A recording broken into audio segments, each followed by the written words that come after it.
UP में round 2 Uttarakhand और गोवा में आज प्रचार का शोर थम रहा है। दिग्गजों ने पूरी ताकत लगा दी है। पीएम मोदी उत्तराखंड में कांग्रेस पर हमलों की झड़ी लगा देते नजर आए। अब थोड़ी देर में पीएम कन्नौज में रैली करेंगे, वो तस्वीरें भी हम आपके सामने रखेंगे। तो राउंड 2 की शुरुआत यूपी में देखिए, उत्तराखंड में आर पार की स्थिति नजर आ रही है। वहीं गोवा में भी घमासान मचा हुआ है। चुनाव प्रचार के लिए बड़े बड़े दिग्गज मैदान में उतर रहे हैं।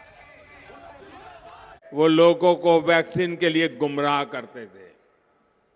ये नहीं चाहते थे कि वैक्सीन का कवच पाने के बाद रोजगार और उद्योग धंधे फिर से चल पड़े। आप उधम सिंह नगर के लोग तो अच्छी तरह समझते हैं कि इन्होंने कितना खतरनाक खेल खेला, और इसके पीछे की सबसे बड़ी वजह जानते हैं क्या थी? ये सोचते थे कि सब कुछ पटरी पर आ जाएगा तो ये मोदी को गाली कैसे देंगे, फिर ये भारत को बदनाम कैसे करेंगे। लेकिन ये लोग उत्तराखंड का सामर्थ्य भूल जाते हैं। कांग्रेस पार्टी की दशकों से एक ही पॉलिसी रही है, चुनाव में वादे करो, बड़े बड़े वादे करो, सरकार बनाओ और फिर वादे नहीं घोटाले करो, भ्रष्टाचार करो। चुनाव आए तो फिर नए वादे करो। इस बार भी जो वादे इन्होंने किए हैं वो झूठ का पुलिंदा है। ये गरीबी हटाने का झूठ बोलते हैं। 40 साल से गरीबी हटाओ कहते रहे हैं, गरीबों को गरीबी में और नीचे धकेलने के लिए करते रहते हैं। लेकिन सच्चाई ये है कि वो गरीबी नहीं, गरीबों को ही हटाने में लगे रहते हैं।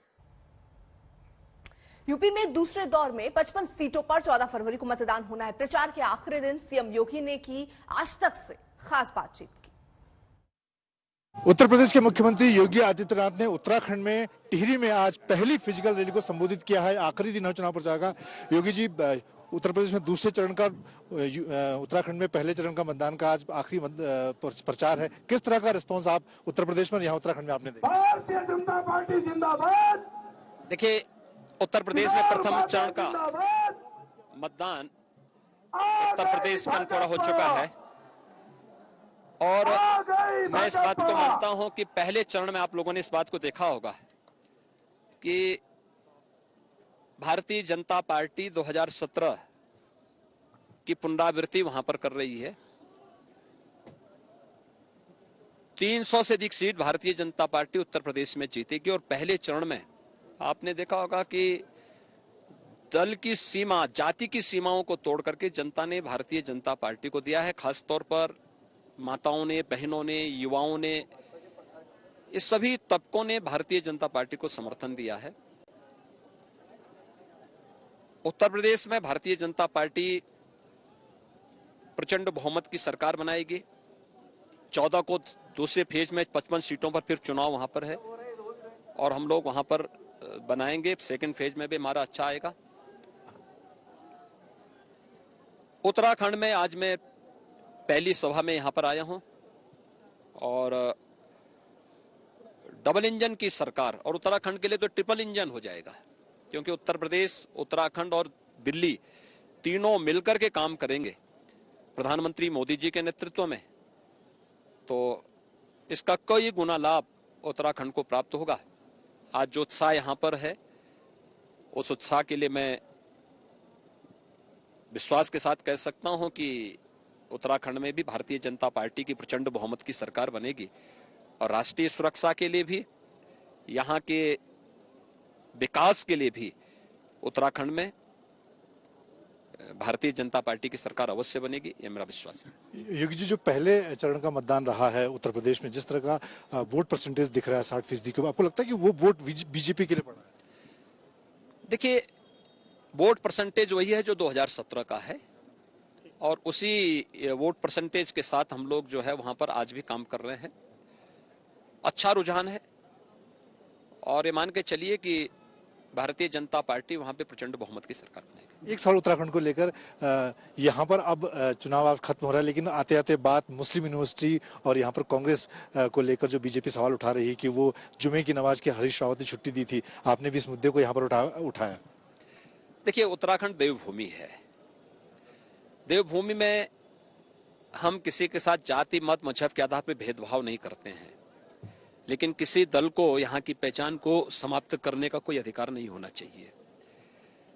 कांग्रेस यहाँ की पहचान को समाप्त करने की कुत्सित चेष्टा कर रही है। उनका मैनिफेस्टो इसका उदाहरण है, उनके नेताओं के बयान इस बात के उदाहरण है।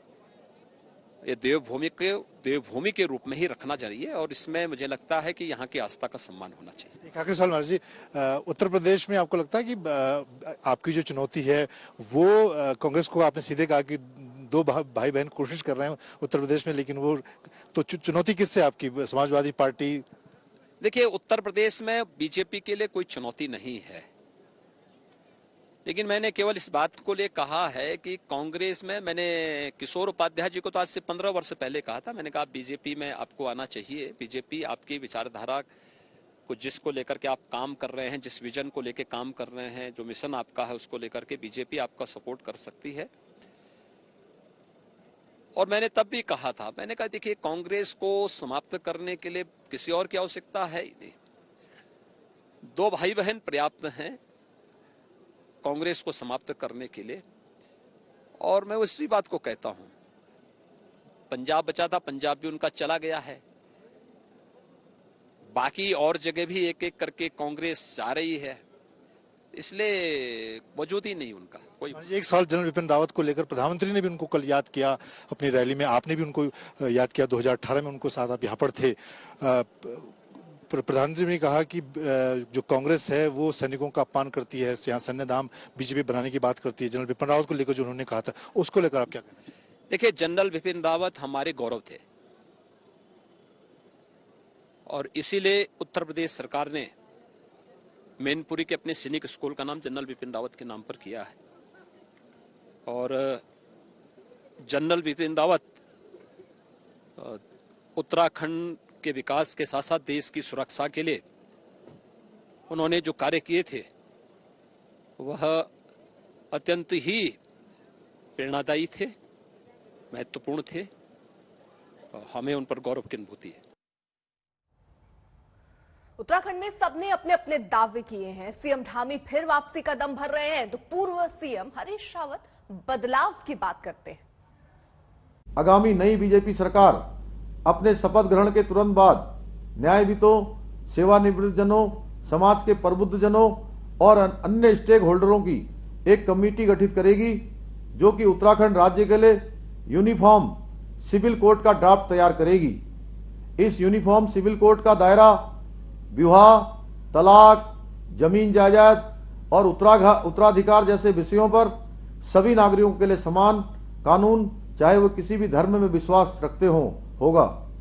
ये यूनिफॉर्म सिविल कोड संविधान निर्माताओं के सपनों को पूरा करने की दिशा में एक अहम कदम होगा। भाजपा जो है स्थानीय मुद्दों से बचना चाहती है और मैं चाहता हूं कि चुनाव उत्तराखंड के हित में और देश के हित में एक ट्रेंड सेटर होना चाहिए जिसमें स्थानीय मुद्दों पर जनता फैसला करे। यदि कांग्रेस ने अच्छा किया है अपने कार्यकाल में, यदि हरीश रावत ने अपने कार्यकाल में अच्छा काम किया है, हरीश रावत को पुरस्कृत करे उत्तराखंड। और यदि भाजपा ने अच्छा किया है तो ऑफ कोर्स भाजपा उसका फायदा उठा सकती है। उत्तराखंड में प्रियंका ने भी हुंकार भरी। सीएम धामी की सीट खटीमा में प्रियंका ने हमलों की बौछार लगा दी। आपके सामने आकर क्या कहते हैं? धर्म की बात करते हैं। कैसा धर्म है ये? कैसा धर्म है ये इनका? सबसे बड़ा धर्म एक नेता का क्या होता है? जनता की सेवा, जनता की सुविधा, जनता का विकास। और आज तमाम भाजपा के नेता आपके मुख्यमंत्री से शुरू होकर देश के प्रधानमंत्री तक सिर्फ अपने विकास के बारे में सोच रहे हैं, सिर्फ अपनी सुविधाओं के बारे में, सिर्फ अपने बड़े बड़े उद्योगपति दोस्तों के बारे में।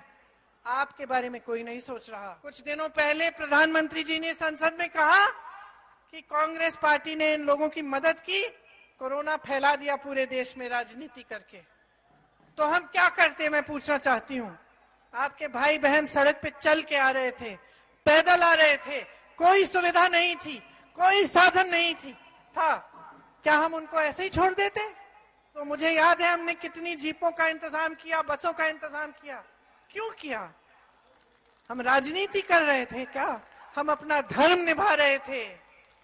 हमारा देशवासी अकेला बड़े बड़े शहरों से पैदल अपने गांव तक आ रहा था।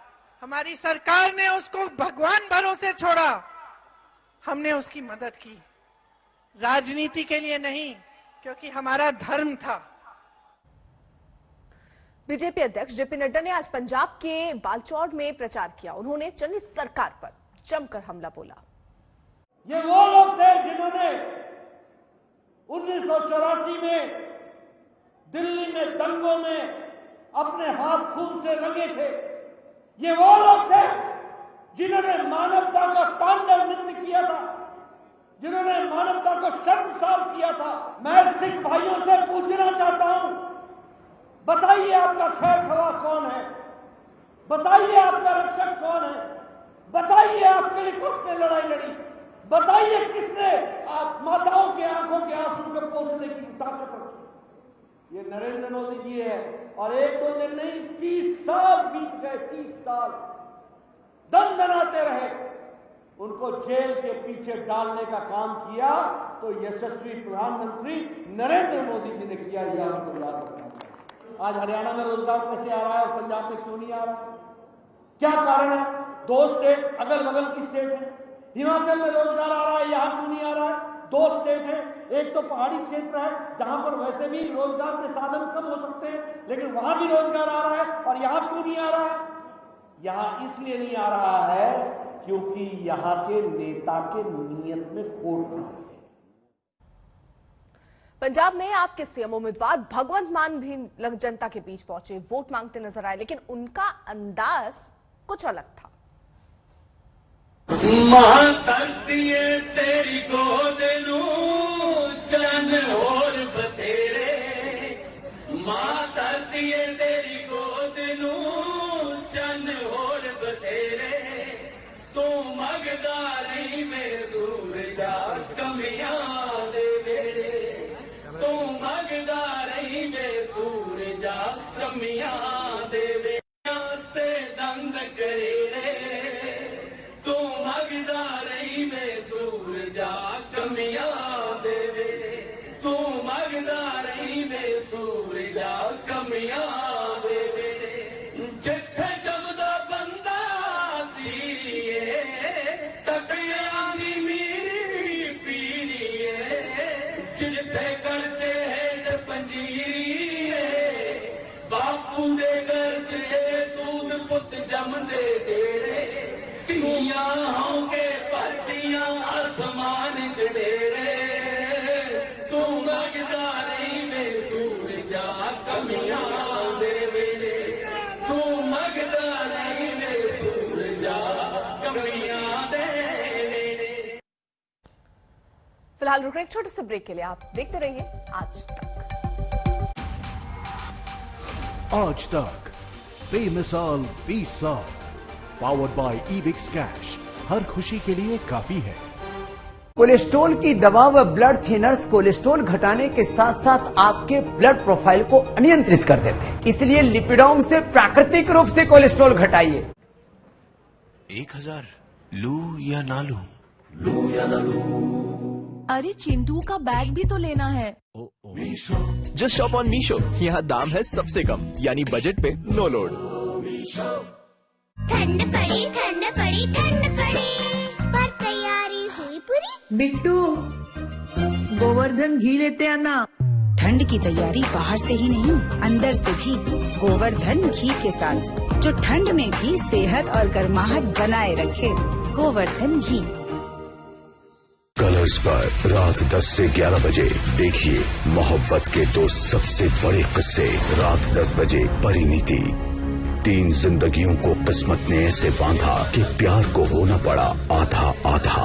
फना इश्क में मर जावा रात 10:30 बजे। क्या होता है जब एक आशिक आशिकी से आगे निकल जाता है। ईशान का चैप्टर हमेशा के लिए खत्म करते हो। प्यार की 2 नई कहानियाँ, परिणीति रात 10 बजे और फना रात 10:30 बजे, कलर्स और वूट पर।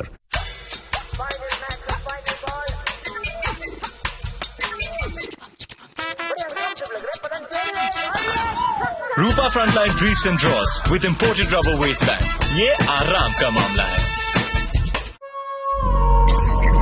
Where ears meet immersive sound.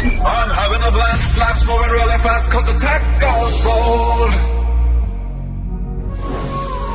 Cause the tech goes bold.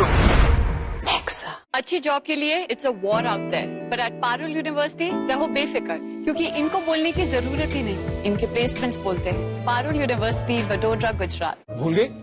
Next weekend का तो प्लान है ना? तुम पहले जगह तो बुक कर लो। बुकिंग्स भी कर दी, फोटोज भी भेज दी। गूंजती धड़कनों से दीवारें हैं। Nice.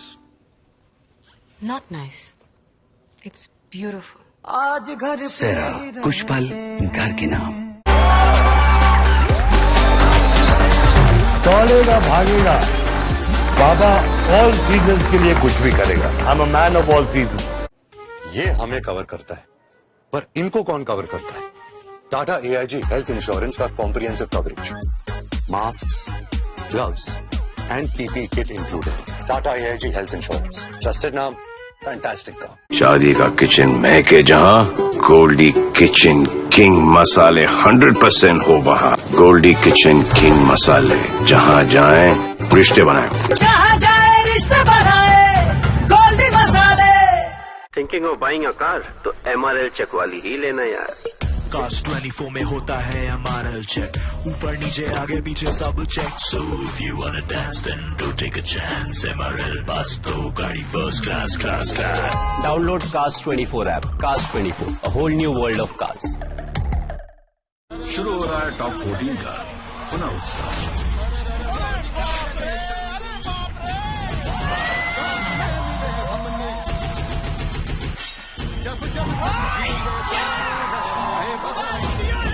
India's got talent grand premiere आज रात 8 बजे सोनी पर। सुनो, नए घर के लिए रूंगटा स्टील TMT फाइनल किया है। TMT तो कोई भी चलेगा, रूंगटा स्टील नहीं लगाया तो क्या हो जाएगा?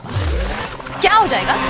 4-5 साल में सीलिंग वीक हो जाएगी, हमें कहीं और शिफ्ट करना पड़ेगा। मेरी तुमसे लड़ाई हो जाएगी, फिर तुम टेंशन में आ जाओगे, टेंशन में जिम आना बंद कर दोगे। बच्चे तुम्हें अंकल अंकल बुलाएंगे, मुझे क्या बुलाएंगे? Aunty. Oh no no no no no. ठीक है, रूंगटा स्टील TMT लगाएंगे।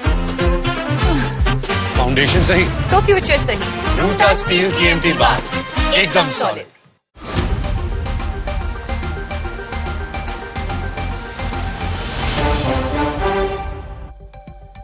उन्नाव में 2 महीने बाद मिले लापता दलित लड़की के शव का कल अंतिम संस्कार कर दिया गया। लड़की की लाश एसपी सरकार के पूर्व मंत्री के बेटे की जमीन से मिली थी। पूर्व मंत्री के बेटे राजोल सिंह पर ही लड़की को अगवा करने और हत्या करने का आरोप है।